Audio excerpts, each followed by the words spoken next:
There's a very specific moment that outdoor designers know all too well. It's when a client walks in with a stack of Pinterest photos, a real budget, and genuine excitement about doing something incredible in their backyard. And they point at exactly the things that are going to give them the most headaches.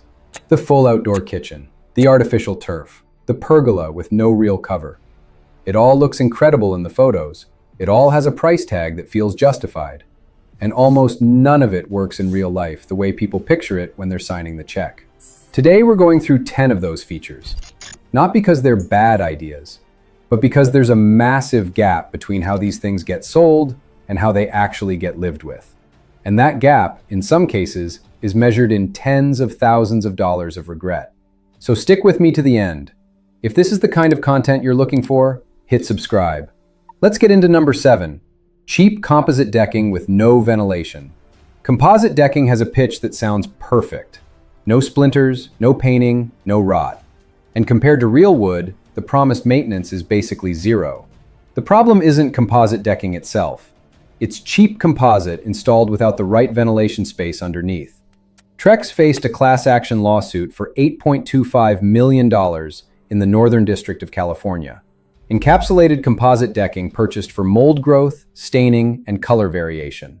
The affected lines included accents, origins, Brasilia, contours, and profiles. And here's something that contractors cutting corners skip all the time: the ventilation space under the deck. Advantage Lumber spells out the specs. Composite and PVC typically need 12 inches or more of clearance from the ground. At least 20% of the total skirting area has to be open for airflow. Without that space, moisture gets trapped. The wood frame underneath starts rotting, even though the composite surface looks perfectly fine from above. Composite is made from a mix of wood flour and plastics. Those panels can turn into a hotspot for mold and fungus. In humid climates, water can seep into small cracks, cling to those grainy wood particles, and eventually bacteria starts to bloom. Surface temperatures are the other problem nobody warns you about. Under intense sun, Trex Tiki Torch hits 135 degrees Fahrenheit. Havana Gold hits 137. Spiced Rum and Lava Rock right around 150. For comparison, light-colored limestone tiles came in at 94 degrees under the same conditions. The pergola with no real cover. Here's something homeowners figure out without fail the first summer after installing a standard pergola: that the 30% of shade those open slats provide isn't nearly enough when the sun is at its peak. And when it rains, everything underneath gets just as wet as if there was nothing there at all. Homes and Gardens captured it with a Houzz user quote that I think nails the real experience perfectly. I have a second floor deck that gets sun most of the day. Last summer, I added a well-built vinyl pergola. The top has thin vinyl lattice that was a waste of money because it's useless for shade and not cosmetically attractive. Now I need a better solution that keeps me away from the stairs, since I'm almost 70 years old. Tim Henneveld, country director for Pergolux North America, put it this way: customers aren't asking for basic shade coverage for the patio anymore. They want high-quality, multifunctional installations that can handle rain, snow, storms, and other seasonal changes. The market already made its decision. Bioclimatic pergolas with adjustable aluminum louvers run between $5,000 and $12,000. DIY aluminum kits between $1,500 and $2,500. And Family Handyman gave an approved rating to a purple leaf aluminum pergola at around $500 with retractable UV protective fabric, which confirms that even the DIY market has already moved past pergolas with no real cover. The full outdoor kitchen nobody uses. This is the feature that sells the most in showrooms and becomes the most expensive, least used thing in the whole backyard the fastest.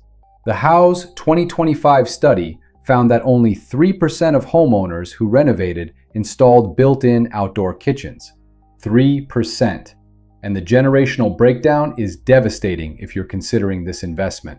Percent of millennials installed them versus only 8% of baby boomers. The average cost is $16,424. Custom luxury kitchens can hit $52,000. And the NAHB, in its survey of what homebuyers actually want, found that outdoor kitchens aren't in the top 10 most desired features. Patios, outdoor lighting, and front porches are. Built-in outdoor kitchens? Not on the list. Magnus Nilsson, lead designer at Blake's London, mentioned that an outdoor kitchen sitting far from the main house may need to contain more services, like a sink, even a spice rack and a fridge, just to be self-sufficient. That can be overcomplicating the whole requirement. And here's a specific technical problem nobody mentions during the sales pitch. Standard refrigerators aren't designed for outdoor use. Most manufacturer warranties don't cover damage caused by using indoor fridges outside. Cold temperatures thicken the compressor oil and cause it to burn out. And even outdoor-rated models often need to be emptied and unplugged for the winter. The outdoor kitchen is expensive to install and barely used. But what's coming up next has a different kind of problem. It does get used, just in a way nobody saw coming when they had it installed.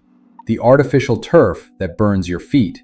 The pitch for artificial turf is pretty much impossible to resist.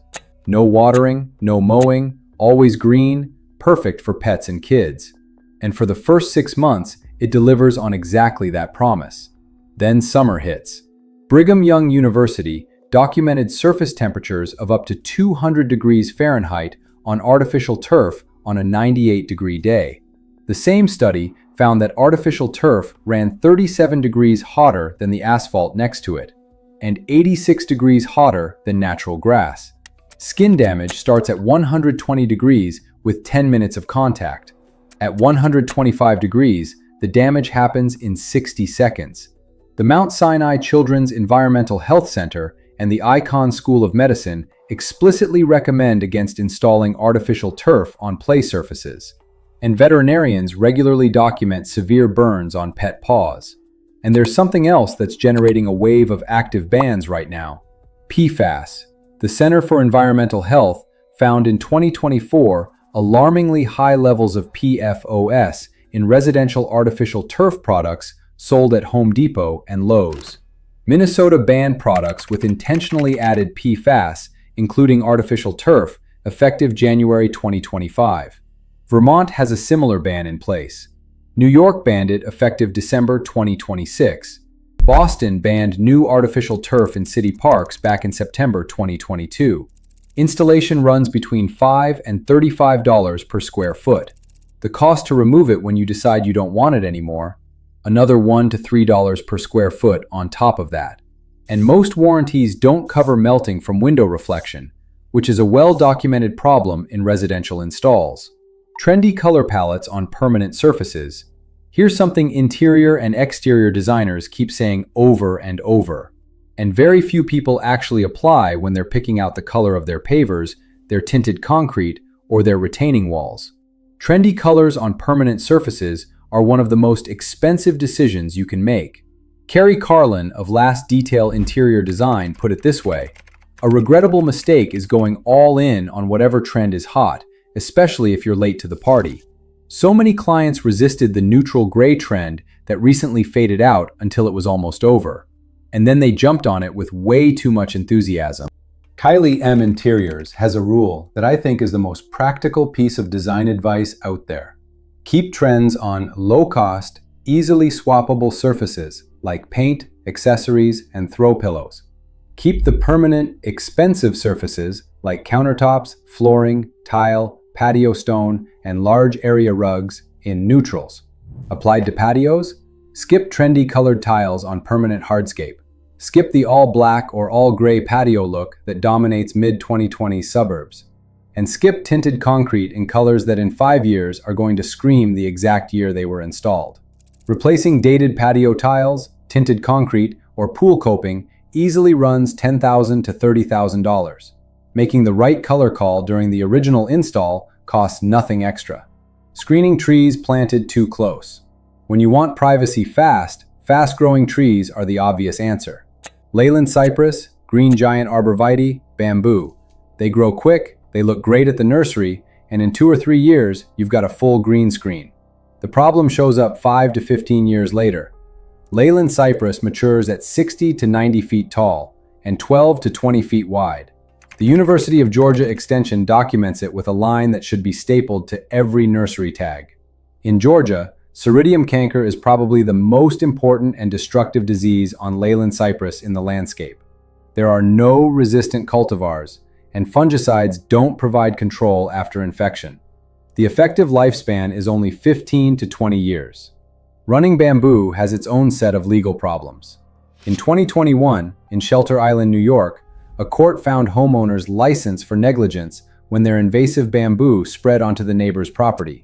The judgment was $57,149. Connecticut prohibits planting running bamboo within 40 feet of any adjacent property, with fines of $100 per plant per day. The cost of removing a failed row of 10 mature Leyland cypress? Between $7,200 and $21,000, including removal and replacement installation. The rule-certified arborists keep repeating, plant trees at a minimum distance equal to their mature canopy spread away from any foundation or patio. The patio you can't see from inside. And here we are at number 1. And it's number 1 because it's the most surprising mistake on this entire list. It's not a materials mistake. It's not a technical mistake. It's a location mistake that determines whether your patio gets used every single day or 3 times a summer. Scott Cohen from Landscaping Network said, an outdoor kitchen needs to be located close to the house. The closer your outdoor cooking area is to the back door of your house, the more convenient it is for food prep and transport. You don't want to be so far from your indoor kitchen that it becomes a hassle to go back and forth. That scenario almost always ends with the outdoor kitchen barely getting used. And there's behavioral data that backs this up hard. Searches for small screened porch ideas jumped 522% year over year. Covered porches, covered decks, pergolas, and retractable screens are the fastest growing outdoor features, specifically because they extend usability. And the NAHB, in its Builder Practices survey, found that patios now dominate over decks in new construction. 81% patios versus 3% decks in the South Central West. The reason? Ground-level patios, flush with interior floors, enabled by sliding and multi-slide doors, blur the indoor-outdoor transition. That's exactly the design move that makes patios visible from living spaces. The 55-year-old homeowner who built a beautiful patio behind the garage, outside the line of sight from the kitchen, has a stranded asset. Fully built, expensive, and seeing 3 or 4 uses a summer because nobody thinks about it when they're in the kitchen at 6 p.m. The retrofits to connect the indoor and outdoor visually, expanding kitchen windows, adding multi-slide doors, relocating the patio to the kitchen elevation, easily run into 5 figures or more. The alternative is planning that connection from the start, which costs nothing extra. What ties all of this together is worth saying straight up.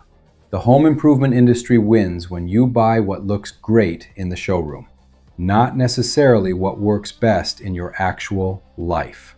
The outdoor kitchen nobody uses. The pergola that gives no real shade. The artificial turf that burns your feet in July. The patio nobody remembers exists because you can't see it from the kitchen. The decisions that actually transform how you live with your outdoor space are simpler and way less glamorous than any of that. Those are the things that determine whether your backyard becomes the favorite spot in your whole house or the most expensive space you never use. If you're planning any of these features right now, drop a comment and tell me which one. Don't forget to subscribe, and I'll see you in the next video.